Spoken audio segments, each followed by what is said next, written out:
Oi, gente, tudo bem com vocês? Hoje eu vou ajudar vocês com as atividades do dia 17/8, segunda-feira.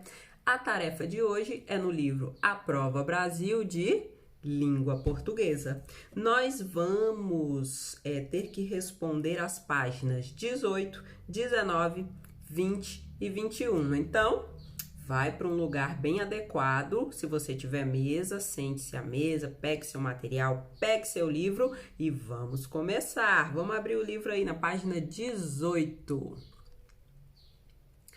Antes da gente começar essa atividade de hoje, eu quero fazer uma revisãozinha com vocês sobre os gêneros textuais que nós já estudamos até aqui. Vocês devem se lembrar qual foi o primeiro gênero textual que a gente estudou nesse livro aqui, A Prova Brasil. Qual foi? A história em quadrinho. Então, nós já conhecemos as histórias em quadrinhos, vimos que as histórias em quadrinhos têm a finalidade de divertir, de entreter as pessoas, que ela tem duas características principais, que é o fato de vir em quadrinhos e também o fato de as imagens contarem a história somadas aos textos escritos. Depois das histórias em quadrinho, quem é que lembra qual foi o segundo gênero textual que a gente estudou? Você lembra? Foi a fábula. Então, o segundo gênero textual que nós já estudamos foi a fábula. E a gente viu que a fábula também tem características marcantes, que são a presença de animais ou objetos se comportando e agindo como seres humanos. E a segunda característica da fábula é o fato dela sempre trazer uma moral da história, ela trazer uma lição no final, que por mais que a história seja fictícia, coisas da imaginação, a lição, a moral da história servem para a nossa vida real. E na semana passada a gente conheceu um terceiro tipo de texto que eu expliquei para vocês, que era um texto instrucional. Os textos instrucionais são aqueles textos que ensinam a gente a fazer alguma coisa, assim como as receitas, assim como o manual de instrução, como as regras do jogo, assim como aquele texto que a gente leu e fez a atividade semana passada, que era uma instrução de produzir um objeto, né? Lembra? O porta-trecos, a maçã porta-trecos, e a gente viu que a principal característica do texto instrucional é essa, ensinar a fazer alguma coisa. E normalmente esse tipo de texto, ele vem dividido em duas partes.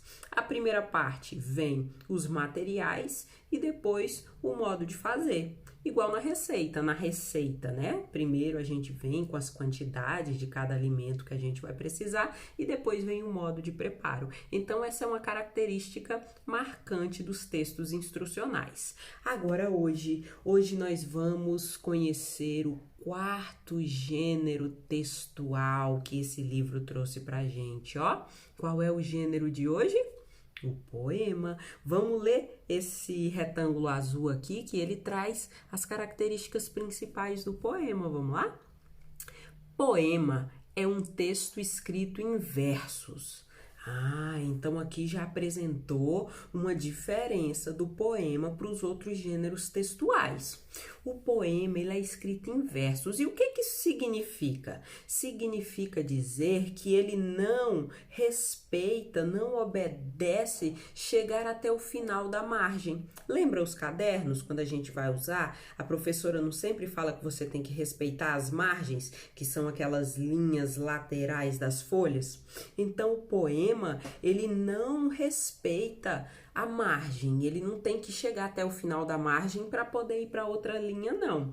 A frase, ela é construída com outra intenção, o verso, ele é construído com outra intenção. Vamos ver que intenção é essa, olha só. Verso é cada uma das linhas de um poema. Um conjunto de versos forma uma estrofe. O poema escolhe as palavras que expressem melhor o seu modo de ver e sentir o mundo e que despertem emoções ao leitor. Então, o poema, ele tem esse objetivo de despertar emoção e passar o modo, a visão pessoal do autor sobre determinado assunto. E para tentar despertar essa emoção, os poemas, eles também levam em consideração as rimas, a sonoridade. Então, o final das frases, o final dos versos dos poemas, eles têm a tendência de combinar o final com os outros versos para ter uma sonoridade. É por isso que não tem a rigidez de ter que chegar até o final da margem para terminar um verso. Então, se eu escrevi uma frase que eu acho que está terminando com a palavra certa, que vai rimar com outras palavras, que vai trazer emoção, eu termino a frase ali e pulo para a próxima linha. Vamos compreender isso melhor lendo o poema que o texto trouxe aqui, olha só. Ó, leia este poema. Então, o título deste poema é Paraíso. E começa assim. Se esta rua fosse minha, eu mandava ladrilhar, não para automóvel matar gente, mas para criança brincar. Se esta mata fosse minha, eu não deixava derrubar. Se cortarem todas as árvores, onde é que os pássaros vão morar?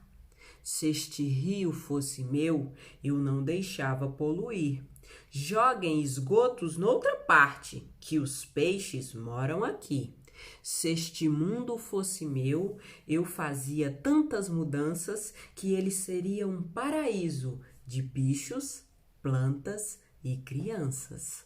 Então, esse poema, ele é de José Paulo Paes, Poema para Brincar. Ele foi publicado em São Paulo e foi escrito no ano de 1990. Então já tem um tempinho, né?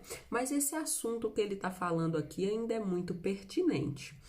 Tá bom, terminamos de ler o poema Paraíso. Eu quero que vocês observem uma coisa. Olha só, de vermelho aqui a gente tem o título, que é Paraíso, e vamos ver o primeiro verso do poema. O que é verso de um poema? É a linha do poema.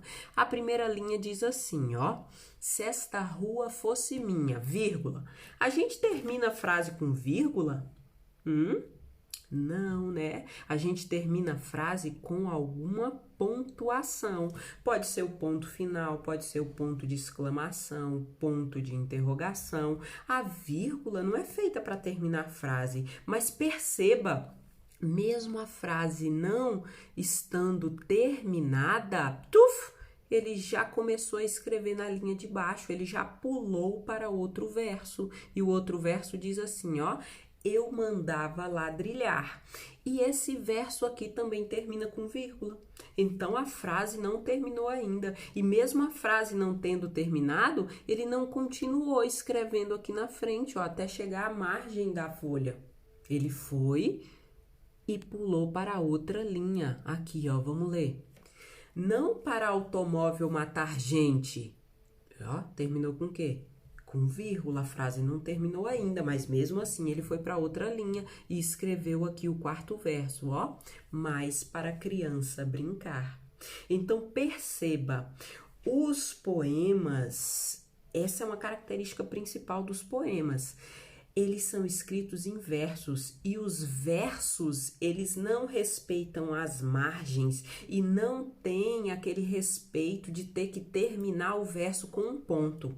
Pode terminar com uma vírgula, pode terminar sem qualquer pontuação e passar para a próxima linha. E por que ele faz isso? Porque a tendência é querer passar uma emoção, um sentimento e também estabelecer uma sonoridade. Vamos tentar perceber essa sonoridade, olha só.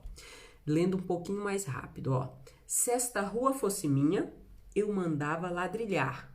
Não para automóvel matar gente, mas para criança brincar.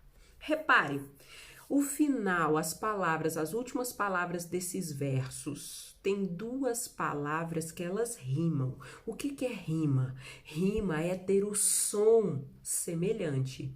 Então, olha só, vamos analisar as últimas palavras do primeiro verso. Minha. Última palavra do segundo verso, ladrilhar. Última palavra do terceiro verso, gente. Última palavra do quarto verso, brincar. Quais são as palavras que rimam, que terminam com o mesmo som? Ladrilhar e brincar. Ambas palavras terminam com o som ar. Perceberam? Isso é rima, isso é sonoridade. Tá bem, então vamos analisar essa primeira estrofe aqui, ó. Então, cada linha de poema é o verso, então, aqui, esses versos que eu li o primeiro verso, eu li o segundo verso, eu li o terceiro verso e eu li o quarto verso. Eu quero que vocês observem o seguinte, ó. Vocês estão vendo que depois do quarto verso tem esse espacinho aqui? Tá vendo que tem um espacinho? Isso significa que esses 4 primeiros versos antes do espaço é uma estrofe. Então, estrofe nada mais é do que o conjuntinho de versos. Então, a primeira estrofe é esse conjuntinho de 4 versos, ó. Primeiro verso, segundo verso, terceiro verso, 4 versos. Esse conjuntinho de versos forma uma estrofe. E aí a gente vê que tem um espacinho aqui embaixo, ó, separando a primeira estrofe da segunda estrofe. Perceberam? Vamos ver quantos versos tem a segunda estrofe? Vamos lá, ó, vocês perceberam, ó, que tem um espacinho aqui maior, aí depois, ó, vem 1, 2, 3, 4 e depois vem outro espacinho. Então, a segunda estrofe é esse conjunto aqui, ó, de mais 4 versos. Esse e esse. Segunda estrofe. Vamos ver a próxima estrofe, quantos versos tem? Ó, vocês estão vendo que tem um espacinho maior. Aí, vem aqui, ó. 1 verso, 2 versos, 3 versos, 4 versos.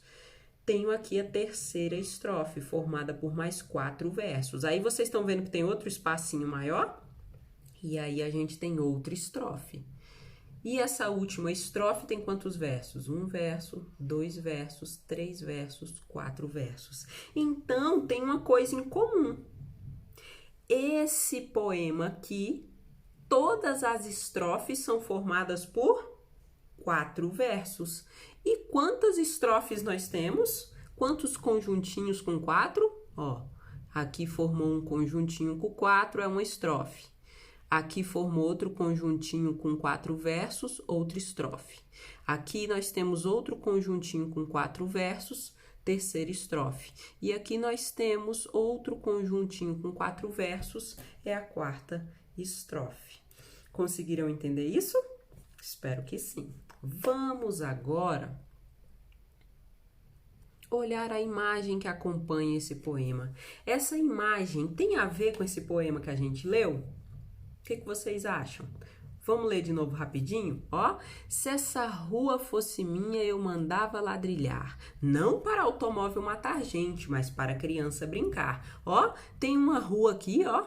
Tem uma rua com crianças brincando bem felizes? Tem.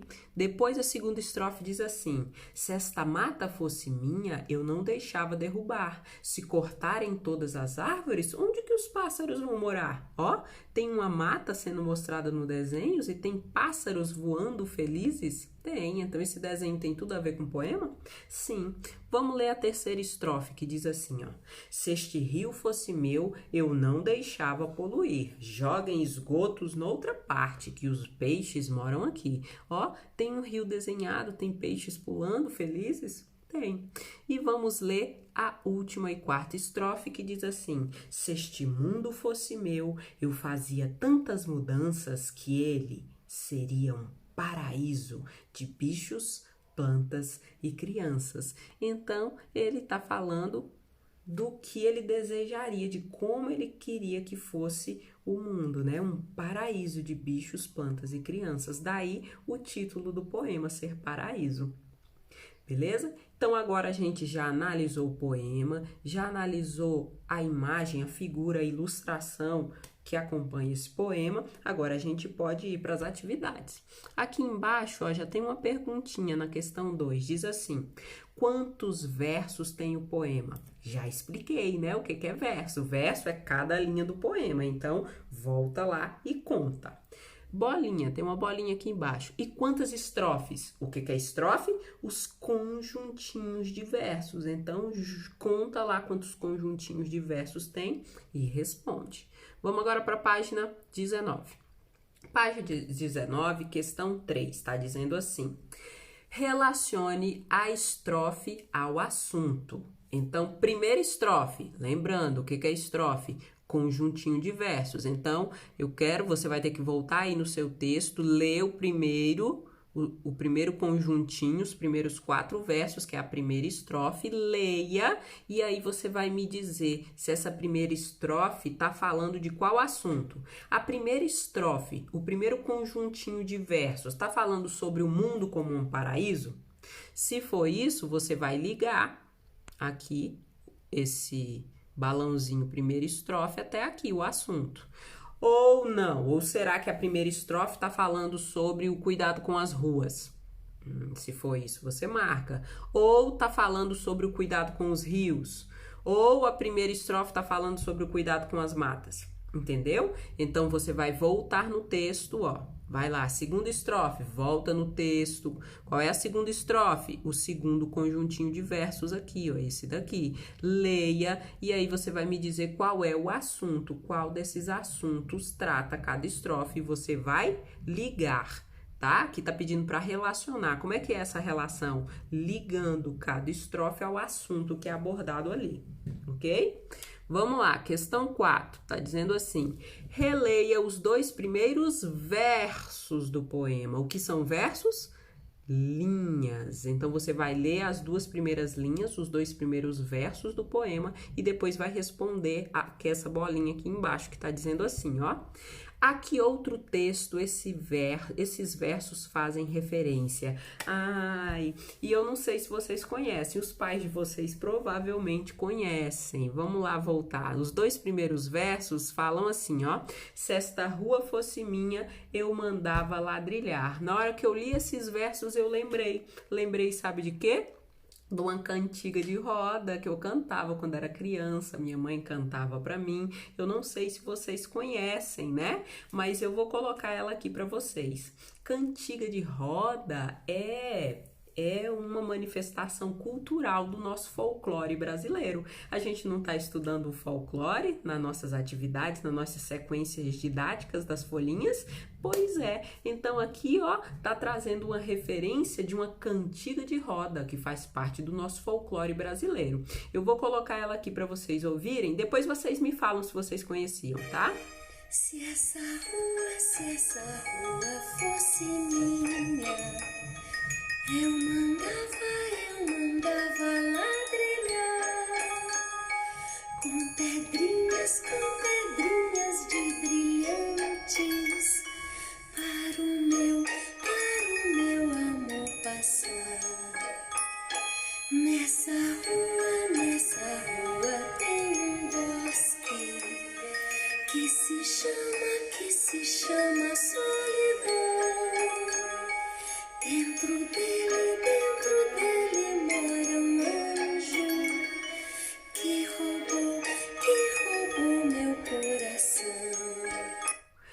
Você viu que gracinha essa cantiga de roda? Depois me fala, avisa pelo WhatsApp se você conhecia ou não. Se você tiver curiosidade de conhecer essa cantiga de roda toda, pesquisa no YouTube, tem vários vídeos legais, tá bom?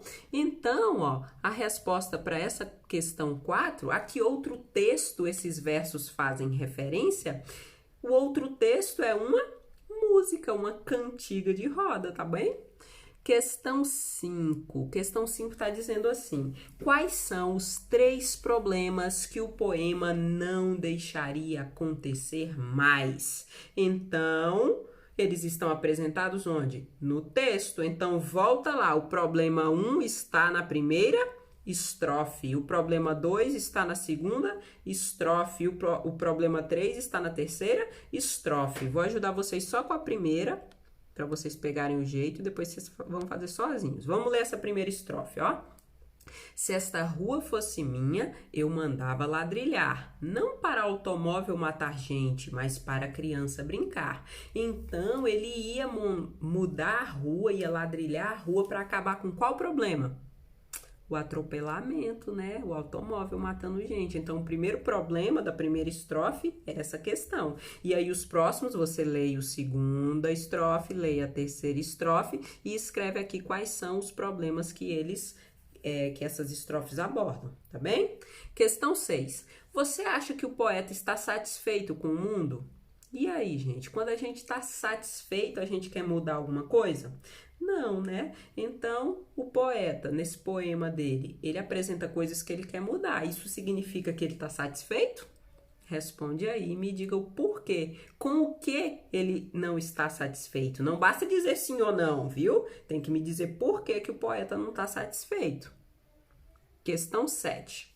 Como o poema gostaria que o mundo fosse? Volta lá no texto e escreve, tá bom? Tá fácil, é só voltar no texto. Agora, vamos aqui para a página 20. Questão 8 está dizendo bem assim. Leia este texto. Sobre o som das palavras é o título do texto. Por que esse texto veio aqui quando a gente está falando sobre poema? Lembra que eu falei lá que uma das características do poema é a sonoridade, é a rima? Então, a rima tem a ver com o som das palavras. Então, vamos ler o texto e conhecer um pouquinho mais. Quando o poema escreve ou canta, pensa não só no sentido das palavras, no significado, mas também na sua sonoridade. Sonoridade vem do som. Às vezes, ele recorre à rima, como nestes divertidos versos de Tatiana Belink. Vamos ler os versos. Tá dizendo bem assim, ó. Na rua andava à toa, enorme jacaroa, aquela tal fugiu do Pantanal. Vocês estão vendo que as últimas palavras desses versos, elas rimam? Elas têm o som semelhante? Olha só, à toa rima com jacaroa. Por que rima? Porque elas terminam com o mesmo som. Oa, à toa, oa, jacaroa. E os dois próximos versos também terminam com palavras que rimam. Olha só, aquela tal fugiu do Pantanal. Por que tal e Pantanal rimam? Porque terminam com o mesmo som. Tal, au, Pantanal, au. Isso é a rima, terminar com o mesmo som. Vamos continuar a leitura.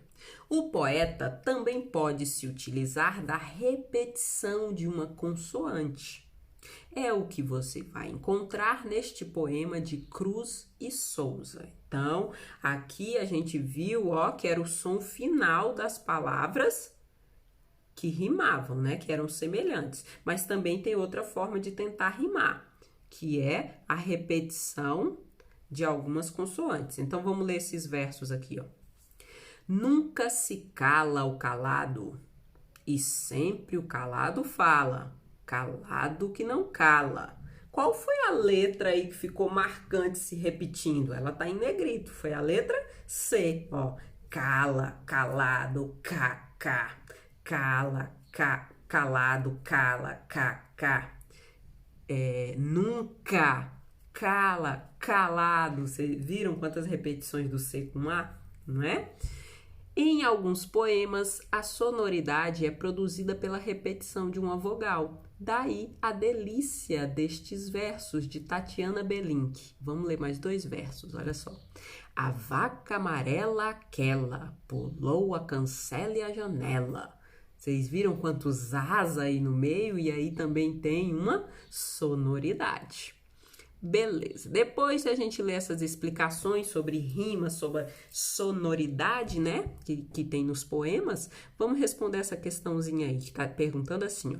Com base nesse texto, que é rima, Eu expliquei o que é rima, né? Então, vamos ler e a afirmativa que estiver corretamente definindo o que é rima, você marca um X. Será que rima é a semelhança de sentido entre duas palavras? O que é sentido? Sentido é significado.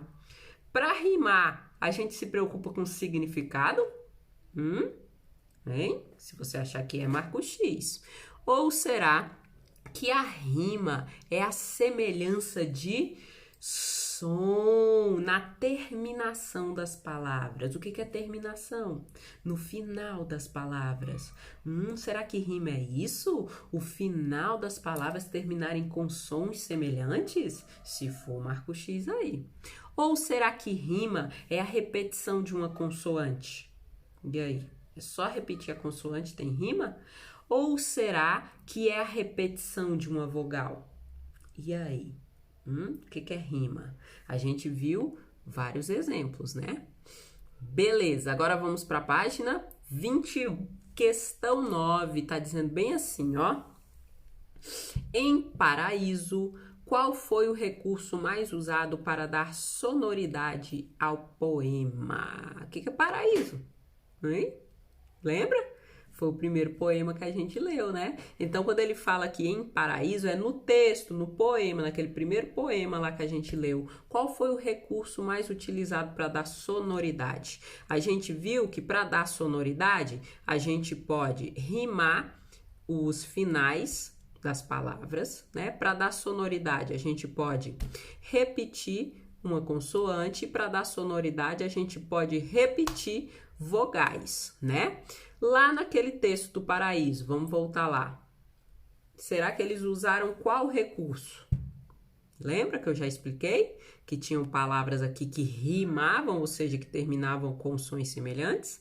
Leia o texto de novo, identifique, tá bem? E aí você escreve qual foi o recurso. Foi a rima? Foi a repetição de consoantes ou foi a repetição de vogais? Beleza. Questão 10. Sublinhe as rimas no poema Paraíso. Vamos ter que voltar lá no poema Paraíso e sublinhar. O que é sublinhar? Sublinhar é circular? Sublinhar é marcar X? Não, sublinhar é passar um risco embaixo das palavras que rimam. Então, vocês vão ler. Eu já tinha feito uma, né? Vou usar como exemplo de novo. Vou fazer aqui na primeira estrofe, ó. Se esta rua fosse minha, eu mandava ladrilhar. Não para automóvel matar gente, mas para criança brincar. Quais são as palavras, as últimas palavras dos versos que rimam? Ladrilhar rima com brincar. Então, o que você vai fazer? Você vai pegar o seu lápis e vai passar um risco debaixo de ladrilhar e vai passar um risco debaixo de brincar. E aí você vai ler as outras estrofes e vai identificar quais são as palavras que estão rimando em cada uma e sublinhar, ok? Vamos voltar lá na página 21. Agora, questão 11. Questão 11 está dizendo assim, ó. Na segunda estrofe do poema, o poema faz uma pergunta. E eles colocaram a estrofe aqui, ó. Tá bem aqui, vamos ler. Se esta mata fosse minha, eu não deixava derrubar. Se cortarem todas as árvores, onde que os pássaros vão morar? Então, é uma pergunta, né? E a questão A tá dizendo assim. Segundo o poeta, onde vivem os pássaros? Fácil, né? Leia novamente e me responda. B. Por que ele faz essa pergunta? Por que será que ele faz essa pergunta onde os pássaros vão morar? E aí tem duas opções. A primeira opção, do primeiro quadradinho, diz assim: para levar o leitor a perceber a importância das árvores para os pássaros que vivem na mata. Será que é isso a intenção do poeta? Ou será que o poeta, quando faz essa pergunta, é porque não sabe onde os pássaros vivem e qual é a importância das árvores para eles? Marque a opção que você acha que está certo. 12. Releia a terceira estrofe do poema. Eles já colocaram aqui, a gente não vai precisar voltar no texto. Se este rio fosse meu, eu não deixava poluir. Joguem esgotos noutra parte, que os peixes moram aqui. E aí vem a perguntinha. A que lugar o poeta se refere quando usa o termo aqui? Então, olha só, presta atenção no que a gente está falando. Se este rio fosse meu, eu não deixava poluir. Joguem esgoto noutra parte, que os peixes moram aqui. Esse aqui é o quê? É onde? Escreve aí para mim. E questão 13, releia agora o último estrofe do poema. A gente não vai precisar voltar no texto, porque eles já copiaram a estrofe aqui. Se não tivesse aqui, teria que voltar no texto. Se este mundo fosse meu, eu fazia tantas mudanças que ele seria um paraíso de bichos, plantas e crianças. E aí vem a bolinha que diz assim, ó. A que lugar o poeta se refere quando usa a palavra ele? Então, presta atenção. Ó. Se este mundo fosse meu, eu fazia tantas mudanças que ele... Ele quem? Escreve aqui para mim. Esse ele diz respeito a quem? Tá bom? E eu acho que por hoje é só, né? Era até a página 21, então conhecemos mais um gênero textual. E se você tiver curiosidade de conhecer o resto da cantiga de roda, ó... Se eu roubei, pesquisa lá no Google, tá bom? Que tem, ó. Tchau, tchau. Bons estudos.